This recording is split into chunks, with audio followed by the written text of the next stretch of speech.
Discapacítate de la risa, con la voz de Carelis Torres.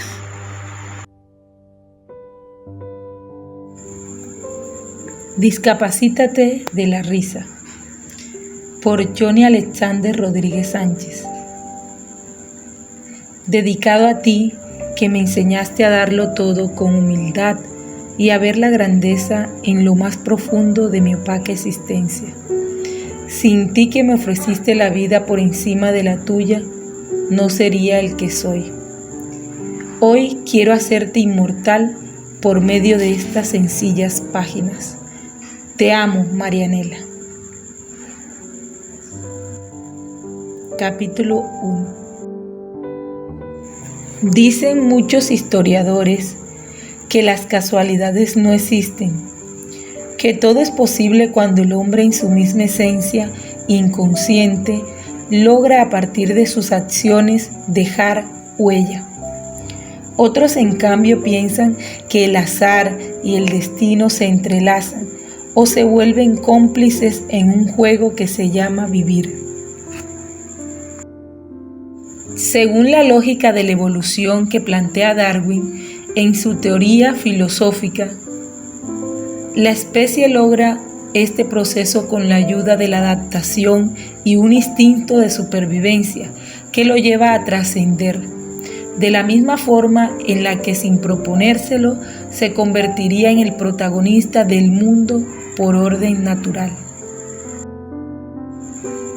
Otro tipo de hipótesis y creencias hacen ver hoy en día que el hombre es creación única de un ser superior, quien lo formó del mismo barro y le impuso un propósito, el cual consistía en fructificar la tierra que se le dio y multiplicarse hasta poblar la misma. Es posible que estos hayan sido en últimas los argumentos por los cuales la vida del hombre común dejó de ser tan simple y se generó la necesidad de contarse, volviéndola historia. Esta en particular inicia en los años 80, época en la que la popularmente conocida Generación X había marcado la pauta en la tecnología, la música, el cine, la moda e incluso a nivel de pensamiento y cultura habían dejado la vara alta para el futuro. En aquellos tiempos era sabido por la sociedad que la potencia a nivel mundial eran los Estados Unidos de Norteamérica, no solo por el hecho de tener una moneda con un valor a más del doble que muchas en ese entonces y adelantos en armamento de último nivel,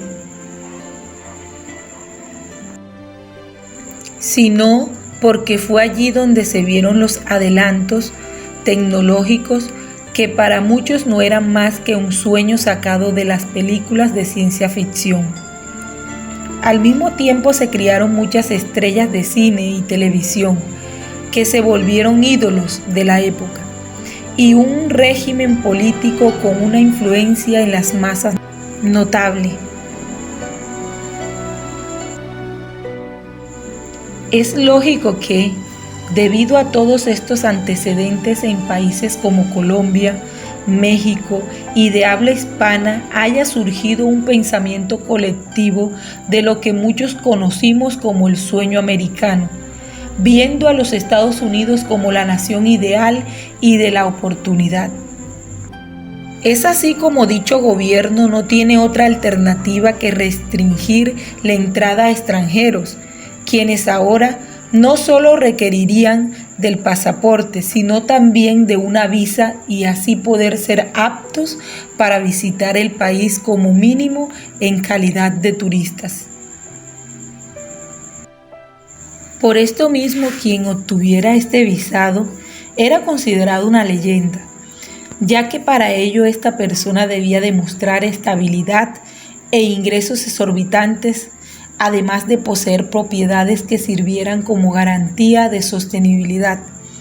En resumidas cuentas, debía estar dentro de los empresarios más exitosos, la figura pública con el mejor salario del momento o simplemente ser el hijo de papi y mami comprándole la idea de un futuro promisorio en otro país, por lo que para muchos latinos que no ganaban más que un sueldo mínimo era algo casi imposible de lograr. El proceso consiste inicialmente en sacar el pasaporte, ojalá con una buena foto, ir al respectivo consulado y, como dicen en mi país, romper la marrana para dejarle a la embajada de los Estados Unidos lo de las vacaciones a Cartagena o lo de las pintas del 24 de diciembre correspondiente a 5 años, para simplemente tener el derecho de ver al cónsul de turno, quien es el que se convierte para algunos en el ángel y para otros en verdugo, o el asesino de ilusiones de quien no se quiere escuchar otra frase que no sea bienvenidos a Estados Unidos. Si hubiera requisitos más allá del mamotreto de documentos que la persona que aplica debía llevar, tendrían que ser los siguientes: pedirle a la mamá que pague una misa o un novenario a la abuelita que murió hace 2 años para que desde allá arriba le colabore.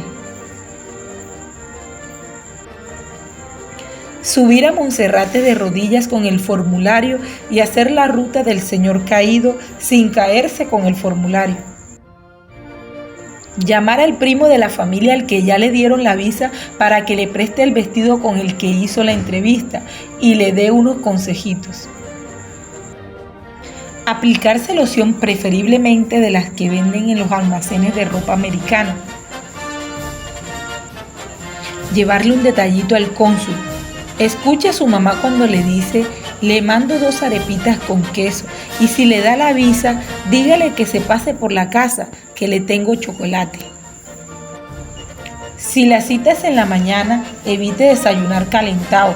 Cabe la posibilidad que se cague del susto. Si usted no sabe inglés, no lo intente, y menos por quedar bien. El cónsul podría interpretarlo como una falta de respeto o que simplemente usted es un cretino. En caso de nervios, una agüita de toronjil es la mejor opción. Un día antes ver Ni de aquí ni de allá de la India María, película de comedia mexicana. Si quiere ser aún más positivo, escuche Visa para un sueño de Juan Luis Guerra, así sabe a qué atenerse.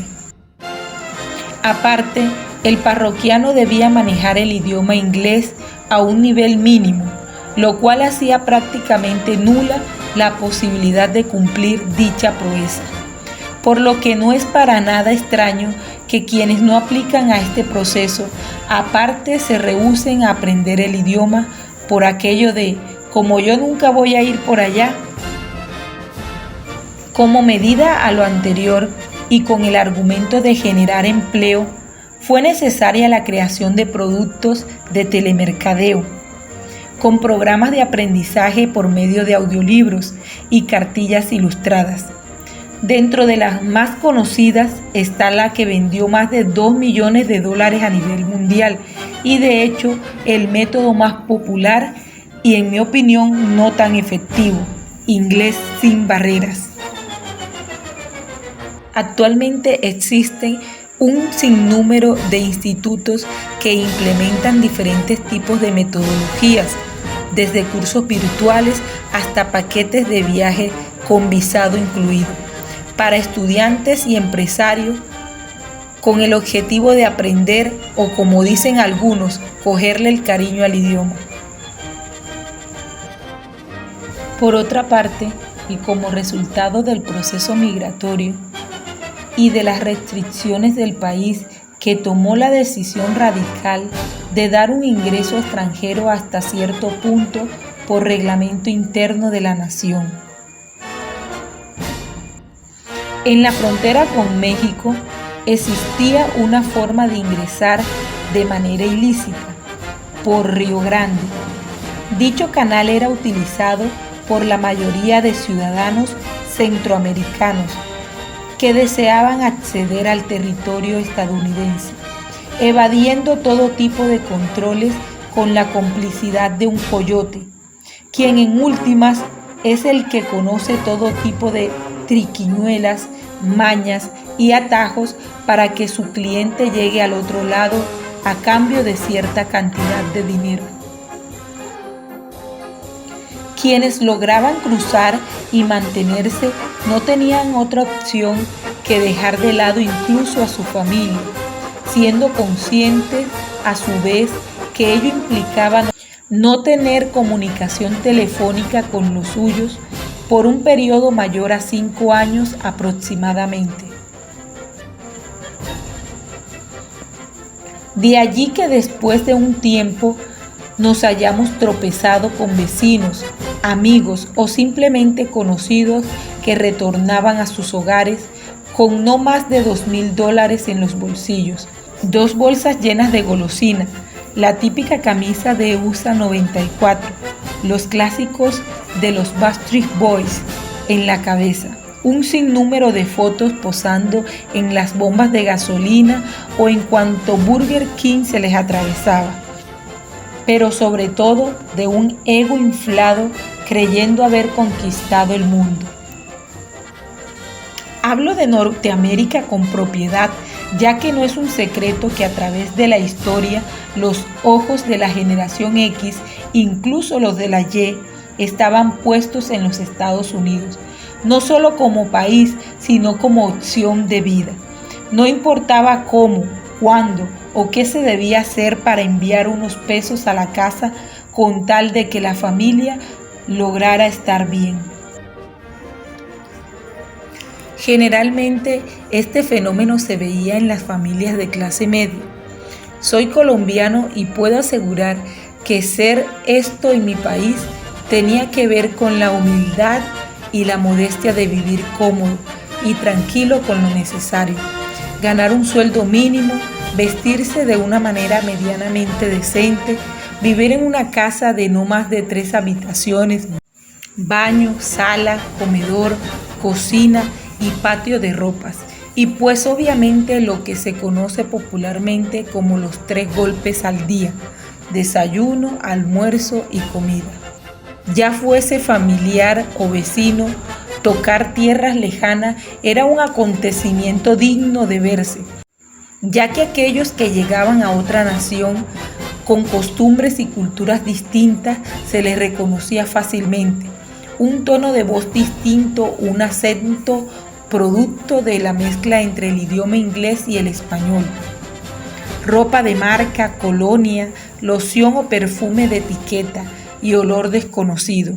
La mirada en muchos casos poco humilde y con el gañote a punto de regurgitar experiencias que más que orgullo generaban envidia, pero que aún así eran recibidos como héroes, de los que la familia tenía que hablar en cualquier ocasión, incluso yendo por los mandados del mediodía,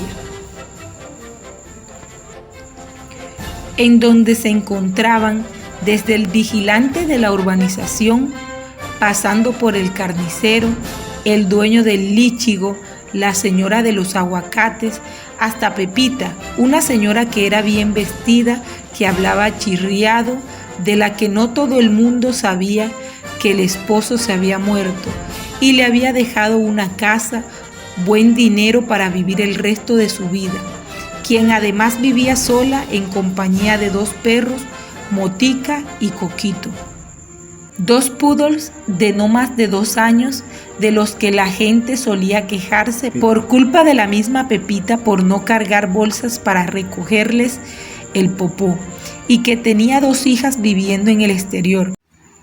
Era allí, a la hora del almuerzo, cuando la mamá servía y se ponía el tema de conversación.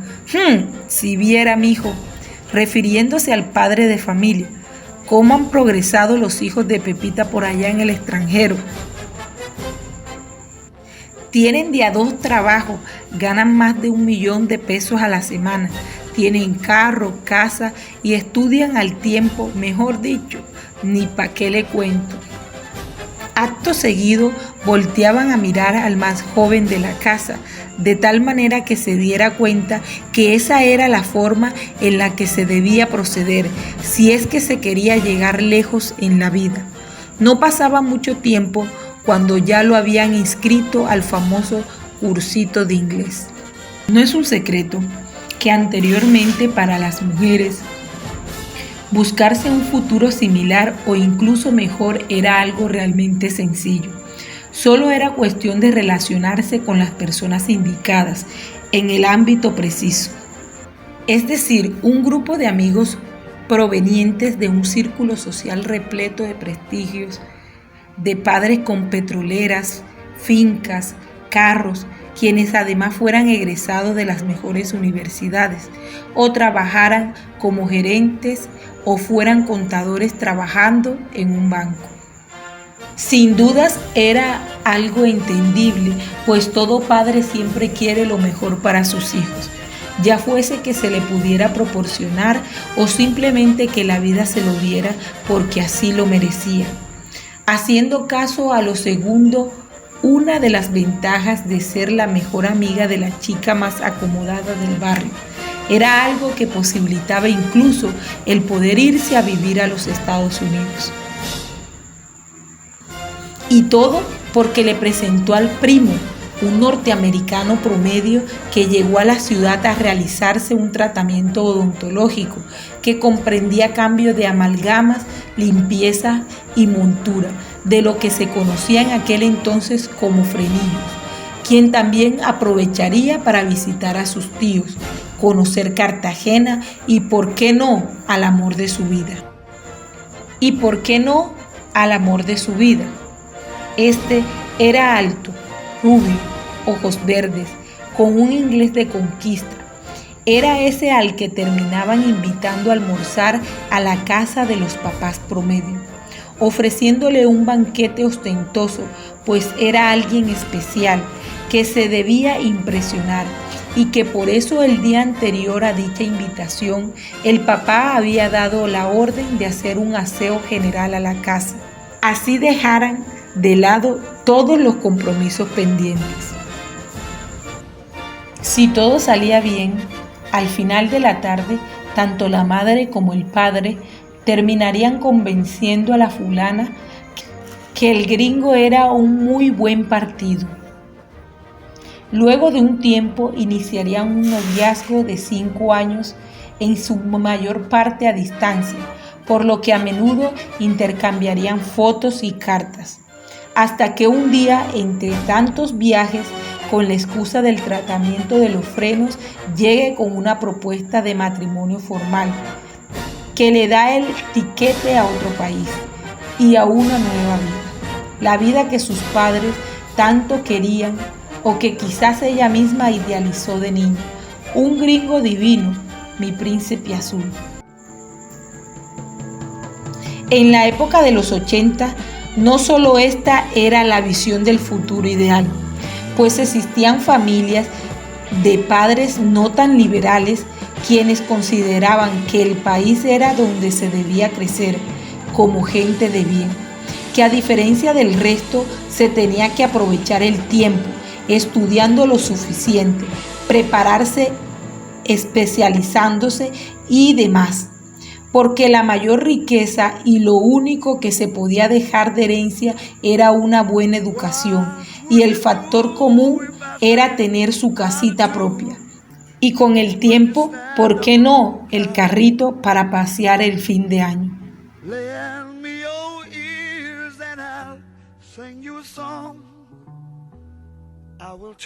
Marianela Suárez nació el 6 de agosto de 1936 en El Espinal, Tolima, año en el que era presidente el señor Alfonso López Pumarejo y el país estaba pidiendo un cambio de constitución política. Vivía en la vereda del Guasimal. Venía de una familia de 12 miembros criada en el campo y hecha del trabajo, de la humildad y de las buenas costumbres. Era una mujer sencilla que trabajaba la mayor parte del día en todo lo que tenía que ver con el ganado, la siembra, la cosecha, y en sus ratos libres los dedicaba a estudiar.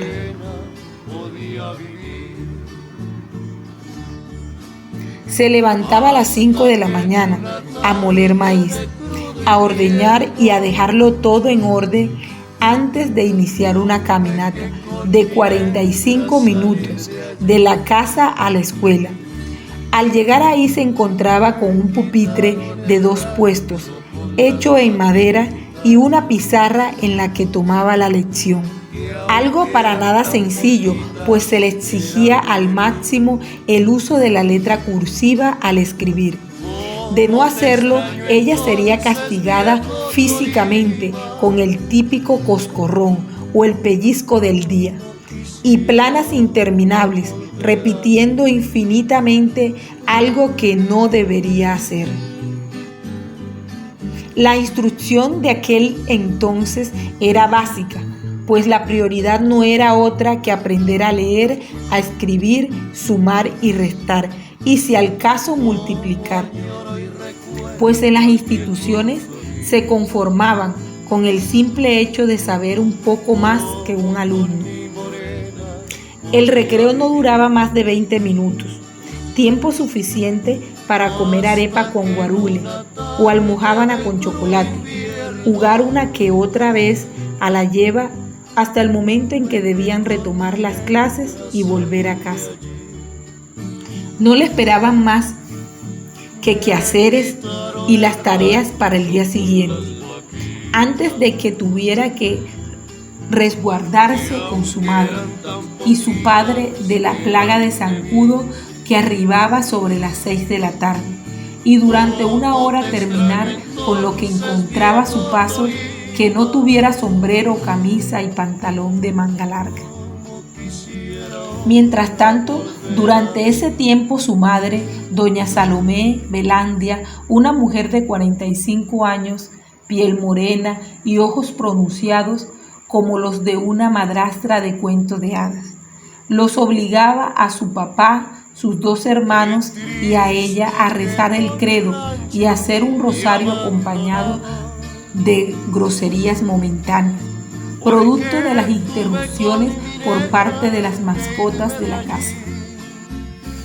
Por otro lado, su padre, don Pedro Suárez, era un hombre de 53 años, humilde, quien labraba la tierra en un jornal muy largo, donde solo se descansaba para ir a la casa a almorzar y a tomar la merienda en el trabajo. Era muy callado, de contextura menuda y muy sumiso. Todo lo que ganaba lo disponía para gastos de la casa y la limosna de la iglesia.